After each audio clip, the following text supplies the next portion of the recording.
Hello friends, welcome to light and little lamb Telugu channel.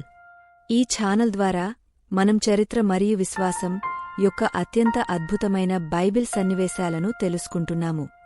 ఈ రోజు మనము మోషేగారు ఎలా జన్మించారు, ఆ సమయంలో మోషేగారిని తన ప్రాణాలతో కాపాడటానికి మోషేగారు తల్లి అయిన యొకెబెదు మరియు అక్క అయిన మిరియాములు ఏమి చేశారు, దేవుడు తనని నమ్ముకున్న ప్రజలను ఎలా కాపాడతారో తెలుసుకుందాము రండి. చాలా కాలం క్రితం ఐగుప్తు దేశంలో ఇశ్రాయేలు ప్రజలు ఒక కఠినమైన ఫరో పాలనలో బానిసలుగా ఉండేవారు. ఒకరోజు ఫరో ఈ ఐగుప్తు ప్రజలు చాలా ఎక్కువ మరియు బలవంతులుగా మారుతున్నారని గమనించాడు. ఫరో షిఫ్రాపూయా అను హెబ్రీయుల మంత్రసానులతో మాటలాడి, మీరు హెబ్రీ స్త్రీలకు మంత్రసాని పని చేయుచు వారిని ప్రసవించే సమయంలో బిడ్డను కనిపెట్టి మగపిల్లవాడైనేడలవాని చంపేయండి, ఆడుపిల్లయైన ఎడల దాని బ్రతుకనీయుడని వారితో చెప్పెను. అయితే ఆ మంత్రసానులు దేవునికి భయపడి ఫరో రాజు తమ కాజ్ఞాపించినట్లు చేయక మగపిల్లలను బ్రతుకనీయగా, ఐగుప్తురాజు ఆ మంత్రసానులను పిలిపించి, మీరెందుకు మగపిల్లలను బ్రతుకనిచ్చితిరి, ఈ పని ఎందుకు చేసితిరి అని అడిగెను. అందుకు ఆ మంత్రసానులు, హెబ్రీ స్త్రీలు ఐగుప్తు స్త్రీల వంటివారు కారు, వారు చురుకైనవారు. మంత్రసాని వారియొద్దకు వెళ్లక మునుపే వారు ప్రసవించి ఉన్నారని ఫరోతో చెప్పిరి. కాబట్టి అతను ఒక చాలా భయంకరమైన ఆదేశాన్ని ఇచ్చాడు. అదేమిటంటే, ఫరో హెబ్రీయులలో పుట్టిన ప్రతి కుమారుని నైలు నదిలో పారవేయుడి, ప్రతి కుమార్తెను బ్రతుకనీయుడని తన జనులందరికీ ఆజ్ఞాపించెను.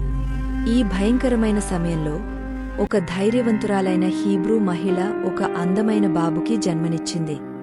ఆమె తన కొడుకును చాలా ఇష్టపడింది. ఎవరికీ తెలియకుండా 3 నెలలు బిడ్డను దాచింది. తరువాత ఆమె వాని దాచలేక వాని కొరకు ఒక జమ్ముపెట్టె తీసుకొని దానికి జిగటమన్నును కీలును పూసి అందులో ఆ పిల్లవానిని పెట్టి ఏటి ఒడ్డున జమ్ములో దానిని ఉంచగా, అక్కడ ఆమె కూతురు అయిన మిరియమును దూరం నుండి చూస్తూ ఉండమంది. ఫరో కుమార్తె స్నానము చేయుటకు నదికి వచ్చెను. ఆమె పనికత్తెలు నది యొడ్డున నడుచుచుండగా ఆమె నాచులోని ఆ పెట్టెను చూచి తన పనిమనిషిని పంపి దాని తీసుకురమ్మని చెప్పింది. ఆశ్చర్యంగా లోపల ఏడుస్తున్న బాబును చూశారు.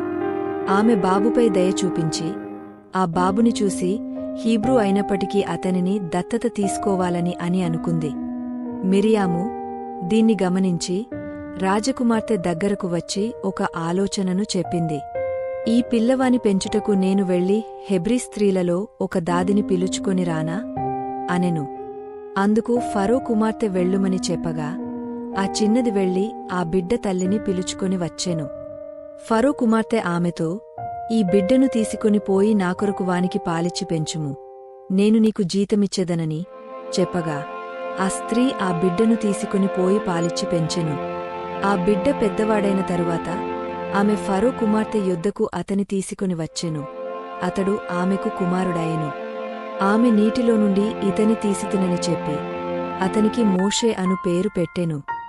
ఈరోజు మనము మోషే జీవితంలో దేవుని ప్రణాళిక ఎలా ఉందో మరియు దేవునిని నమ్ముకుంటే అది ఏ పరిస్థితినైనా మారుస్తుంది అని తెలుసుకున్నాము కదా. మరి ఇలాంటి మరెన్నో బైబిల్ ఆత్మీయ సన్నివేశాలను తెలుసుకోవాలి అనుకుంటున్నారా? అయితే light and little lamb Telugu ఛానల్ను సబ్స్క్రైబ్ చేసుకోండి, వీడియోని లైకు చేయండి, అలాగే పక్కన ఉన్న బెలైకాన్ని నొక్కండి. మీ అభిప్రాయాలను కామెంట్ రూపములో మాకు తెలియచేయండి. ఈ ఆత్మీయ సందేశము మీకు నచ్చినట్లయితే ఈ వీడియోస్ని మీ ఫ్రెండ్స్ మరియు ఫ్యామిలీ మెంబర్స్కి పంపించండి. దేవుని పనిలో పాలిభాగస్థులు అయినందుకు వందనాలు. దేవుడు మిమ్మల్ని దీవించునుగాక.